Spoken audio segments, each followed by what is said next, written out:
This is why mimes are much more terrifying than clowns. Story by u/Mondark.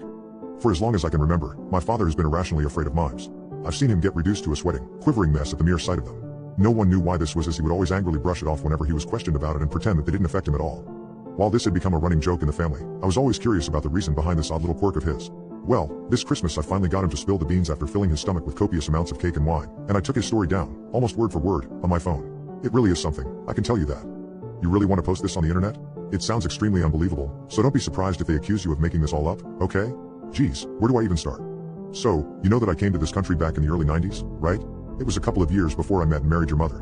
Times were tough for someone like me back then. I had to work 2 jobs just to put food on the table and have a roof over my head.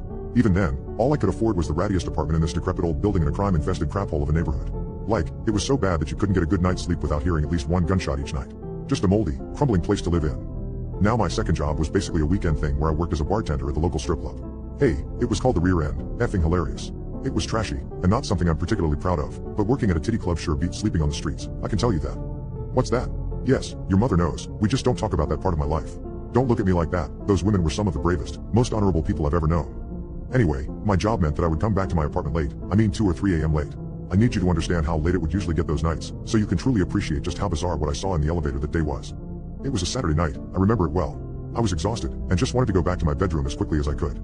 I got into my building, lumbered over to the elevator, and saw an effing mime waiting for me there, you know, makeup, white face, blood red lips, striped shirt, the whole shebang. He was holding a string tied to a balloon in one hand and waving with the other at something in the distance with this weird, lifeless smile plastered on his face.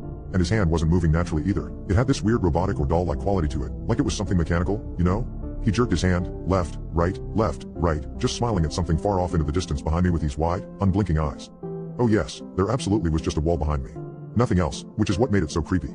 I mean, I've seen all sorts of strange crap in this country, but nothing came close to seeing a mime in the elevator of my apartment building at effing 3:30 in the morning.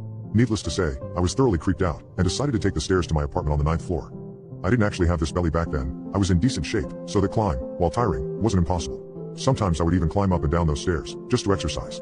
I guess what I'm trying to say is that I wasn't worried about climbing up all the way to the 9th floor, and so making the decision to use the stairs wasn't very difficult. I think I had reached the 4th or 5th floor when I noticed something moving from the corner of my eye.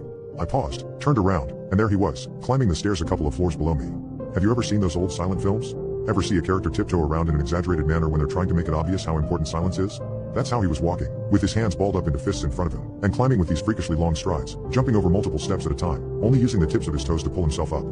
He froze when I saw him, mid-effing stride, like an effing statue with one leg suspended in air as he stood precariously. I expected him to tip over and fall backwards any second, but he didn't move even an inch. It was like he had turned to stone. Not all of him, however. He had this strange expression on his face, almost this cutesy oops mommy caught me stealing the cookies again crap.